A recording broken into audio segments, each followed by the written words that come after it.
الصلاة والسلام عليك يا رسول الله وعلى آلك وأصحابك يا حبيب الله. الصلاة والسلام عليك يا نبي الله وعلى آلك وأصحابك يا نور الله. درود پاک کی فضیلت پر بڑی پیاری حدیث پاک سرکار مدینہ صلی اللہ تعالی علیہ وسلم کا فرمان عافیت نشان ہے. اے لوگو، بے شک بروز قیامت اس کی دہشتوں اور حساب کتاب سے جلد نجات پانے والا شخص وہ ہوگا جس نے تم میں سے مجھ پر دنیا کے اندر بکثرت درود شریف پڑھے ہوں گے. ہم الحمدللہ ہر جمعے ہی تقریباً یہ حدیث پاک سنتے ہیں کہ جس کا مضمون ہے کہ جو کوئی شخص جمعہ کے دن 200 بار درود پاک پڑھے، حدیث پاک کے مضمون کے مطابق اس کے 200 برس کے گناہ معاف کر دیے جاتے ہیں. صلو علی الحبیب صلی اللہ تعالی علی محمد صلی اللہ علیہ وسلم. حضرت اسماعیل کے بارے میں حکم ہوتا ہے 7 سال کی عمر ایک روایت کے مطابق، ٹھیک ہے. خواب میں آپ کو کہا جاتا ہے آپ نے 3 راتوں تک مسلسل خواب کہ اپنے بیٹے کو ذبح کرو. اگین ذرا سمجھیے گا قربانی کا لیول. 99 ایئرز کی دعا کے بعد بیٹا ملا ہے. پہلے حکم ہوا صحرا میں چھوڑ کے آ جاؤ، آپ چھوڑ کے آ گئے ہیں. کتنا بڑا امتحان تھا. اب اس سے بڑا امتحان کہ اب اس کو ذبح کر دو. اچھا اب یہ بھی چلیں، آج آپ کو بہت خوبصورت بات سننے کو ملے گی کہ آپ کو جب 8 ذوالحجہ کی آپ نے خواب دیکھا نا تو آپ کنفیوز رہے کہ یہ شیطان کی طرف سے یا اللہ کی طرف سے خواب ہے. تو یہ جو سوچ بچار ہے نا، سوچ بچار کو کہتے ہیں ترویہ. تو جو 8 ذوالحجہ کا دن ہے اس کو یوم الترویہ کہا جاتا ہے. اس کی وجہ یہ ہے ایک بار پھر خواب آیا تو آپ نے یقین کر لیا کہ یہ اللہ کی طرف سے حکم ہے. تو اس لیے 9 ذوالحجہ کو کیا کہا جاتا ہے؟ یوم عرفہ. عرفات کہتے ہیں پہچان کا دن. آپ کو یقین ہو گیا کہ یہ خواب اللہ کی طرف سے ہے. اور 10 ذوالحجہ کو آپ ذبح کرنے کو چلے تو یوم النحر کہا جاتا ہے، ذبح کا دن. یہ ایکچولی یوم ترویہ، یوم عرفہ اور یوم النحر یہ حضرت ابراہیم کی کیفیات تھیں. اچھا اب آپ نے کمال یہ کیا کہ جب آپ کو یقین ہو گیا نا، آپ نے اپنے بیٹے سے بھی پوچھ لیا کہ بیٹا مجھے اس طرح خواب آیا ہے، تم کیا کہتے ہو؟ 7 سال کا بیٹا ہے، ایک روایت کے مطابق ان کی 10 سال عمر ہے. اللہ اکبر. وہ بیٹا بھی کیسا ہے. جب آپ نے بیٹے سے پوچھا تو بیٹا کہتا ہے ابو جی یا بنیا انی ارا فی المنام. قرآن میں یہ الفاظ موجود ہیں، انی اذبحک فانظر ماذا تری. اے میرے بیٹے میں نے خواب میں دیکھا کہ میں تجھے ذبح کر رہا ہوں، تیری کیا رائے ہے؟ ہائے ہائے. بیٹا کیا کہتا ہے؟ یا ابت افعل ما تؤمر. اے والد صاحب کیجئے جس بات کا آپ کو حکم دیا جا رہا ہے. ستجدونی انشاء اللہ من الصابرین. خدا نے چاہا تو قریب ہے آپ مجھے صابر پائیں گے، صبر والا پائیں گے. اللہ اکبر. اور ایسا ہی ہوا. آپ اپنے بیٹے کو لے کے جا رہے ہیں، آپ نے اپنی بیوی ہاجرہ کو کہا اس کو تیار کر دو میں کہیں لے جا رہا ہوں. بتایا نہیں ماں کو، انہوں نے بڑا تیار کیا ان کو. آگے گئے تو اب شیطان اتنی بڑی قربانی کو کیسے ہضم کرتا.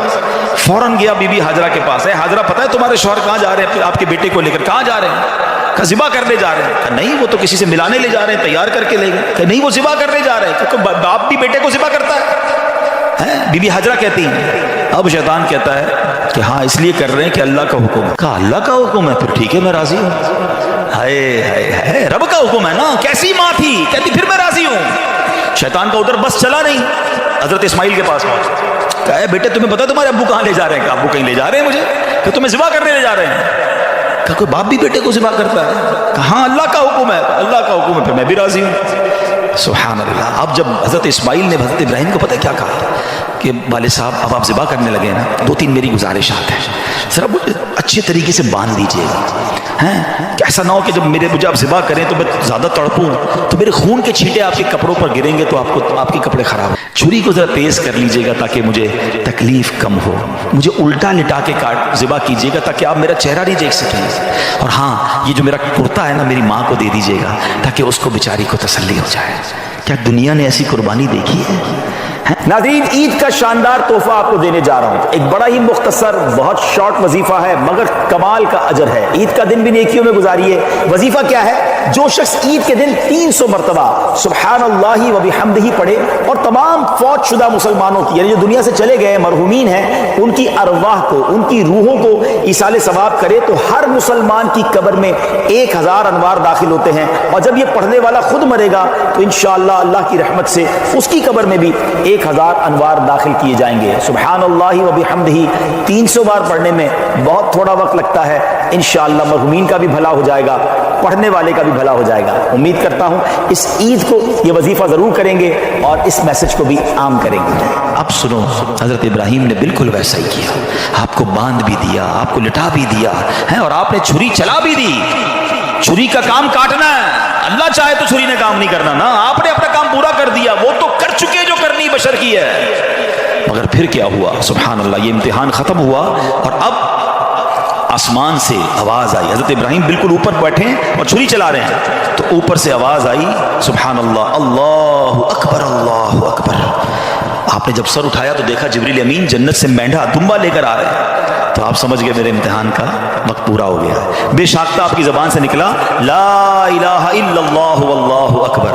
تو حضرت اسماعیل تو نیچے لیٹے ہوئے تھے، وہ بھی سمجھ گئے کہ لگتا ہے ہمارا امتحان پورا ہو گیا۔ وہ کہتے ہیں اللہ اکبر وللہ الحمد۔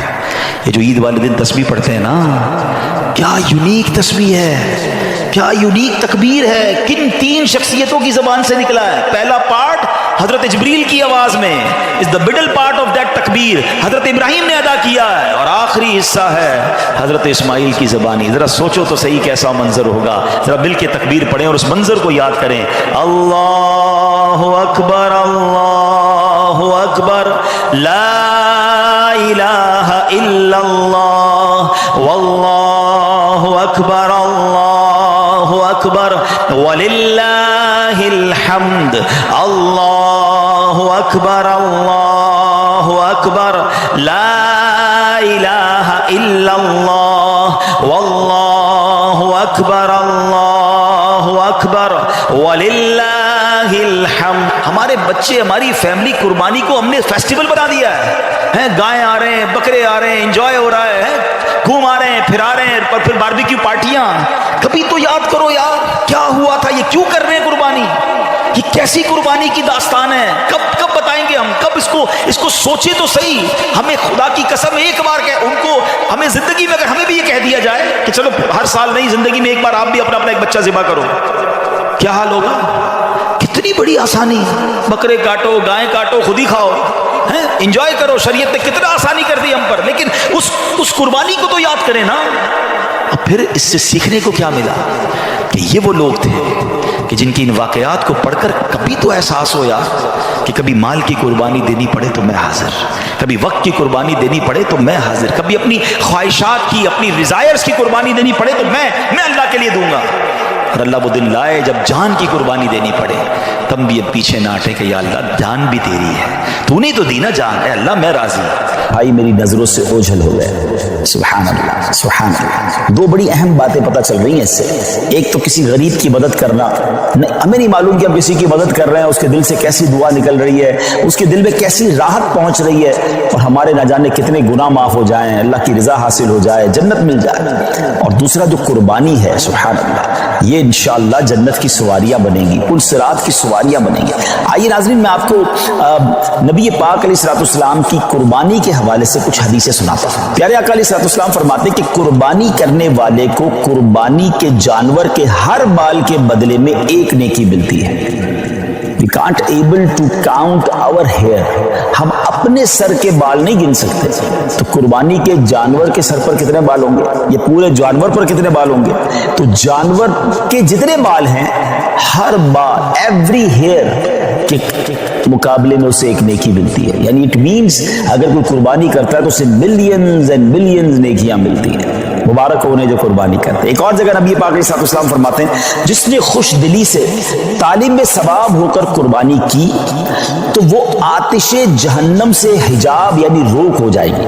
یعنی قربانی دیر آر ٹو کنڈیشنز، خوش دلی کے ساتھ، اوپن ہارٹڈلی، بوجھ سمجھ کر نہیں، برڈن سمجھ کر نہیں، خوش دلی کے ساتھ، اور پھر ثواب کی نیت سے کی۔